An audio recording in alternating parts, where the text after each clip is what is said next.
Friends, Mahanadi அடுத்து வர எபிசோடில் என்ன நடக்கலாம் அப்படிங்கிறத பற்றி பார்க்கலாம். இன்றைக்கி காலையில் போட்ட வீடியோவில் சொல்லியிருந்த மாதிரி தான் அடுத்து என்ன பண்ண போகிறாங்க அப்படிங்கிறது பெரிய ஒரு குழப்பமாக தான் இருந்துக்கிட்டு இருக்கு. ஏன்னா இப்போ வரைக்கும் ஷூட்டிங் ஸ்பாட் ஏரியாவிலேருந்து நமக்கு கிடைக்கிற அப்டேட் எல்லாமே பெரிய ஒரு குழப்பத்தை தான் ஏற்படுத்திக்கிட்டு இருக்கு. ஏன்னா ஒரு பக்கத்து வெண்ணிலா வீட்டுக்கு வந்துடுறாங்க, விஜய் வீட்டில் இருக்கிறாரு.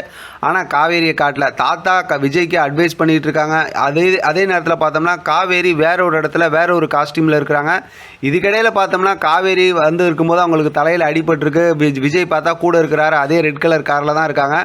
அது மட்டும் இல்லாமல் டேரக்டர் பிரவீனாக இருக்கட்டும், ரைட்டர் இருக்காங்கல்ல கதிர், அவங்க எல்லாருமே என்ன சொல்கிறாங்கன்னா, நாங்கள் விஜய் காவேரி ஃபேன்ஸ் அவங்களோட மனசில் வச்சுக்கிட்டு தான் ஸ்டோரி எழுதிக்கிட்டு இருக்கோம். ரெண்டு பேரும் பிரியறதை கொண்டு ஒருத்தர் எவ்வளோ லவ் பண்ணுறாங்கங்கிற விஷயத்தை நீங்களும் புரிஞ்சுக்கணும். அந்த ஸ்டோரி எவ்வளோ சுவாரஸ்யமாக இருக்குங்கிறத வச்சு தான் ஸ்டோரி அடுத்த கட்டமாக மூவ் பண்ணுவோம். ஆனால் நீங்கள் பெருசாக வந்து கஷ்டப்படுற மாதிரி டிசப்பாயிண்ட் ஆகிற மாதிரி ஸ்டோரி இருக்காதுங்கிற மாதிரி ஒரு நம்பிக்கையாக சொல்லியிருக்காங்க.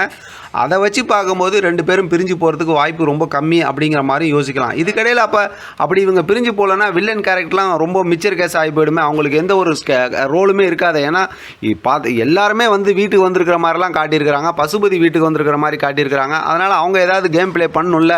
ஆனால் காவேரியும் இந்த விஷயத்தெல்லாம் லவ் பண்ணுறாங்கிற விஷயத்த கங்கா தெரிஞ்சுக்கிட்டாங்க. விஜயும் லவ் பண்ணுறாரு, இந்த மாதிரி ரொம்ப பாசமாக இருக்காருங்கிறத குமரன் தெரிஞ்சுக்கிட்டாங்கும்போது இடையில சின்னதாக ஒரு பிரிவை ஏற்படுத்தி மறுபடியும் சேர்த்து வச்சுருவாங்க. ஏன்னா காவேரி வேறு ஊரில், அதாவது கொடைக்கானலில் இருக்கிற மாதிரி ஒரு ஃபோட்டோ வந்திருக்கு.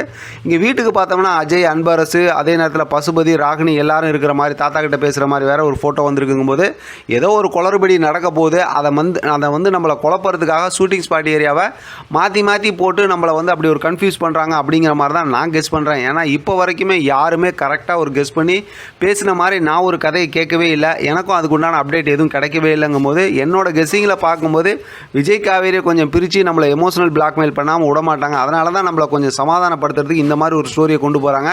வெண்ணிலாவோட கேரக்டரை வச்சு தான் அதை மேட்ச் பண்ணுவாங்க அப்படிங்கிற மாதிரி யோசிக்க தோணுது. எப்படி பார்த்தாலும் நாளைக்கான ப்ரொமோவாவது கொஞ்சம் இன்ட்ரெஸ்டிங்காக கொடுத்தாங்கன்னா ரொம்பவே நல்லாயிருக்கும். வெயிட் பண்ணி பார்க்கலாம் நாளைக்கான ப்ரொமோ எப்படி வருது, அதுக்கப்புறம் அப்டேட்ஸ்லாம் எப்படி கொடுக்குறாங்கிறத வச்சு நம்ம தெளிவாக ரிவ்யூ பார்க்கலாம். இதை பற்றின உங்களோட கருத்து கமெண்ட் பாக்ஸில் தெரியப்படுத்துங்க. தொடர்ந்து ஆதரவு கொடுங்க. தேங்க்யூ ஃப்ரெண்ட், தேங்க்ஸ் ஃபார் வாட்சிங்.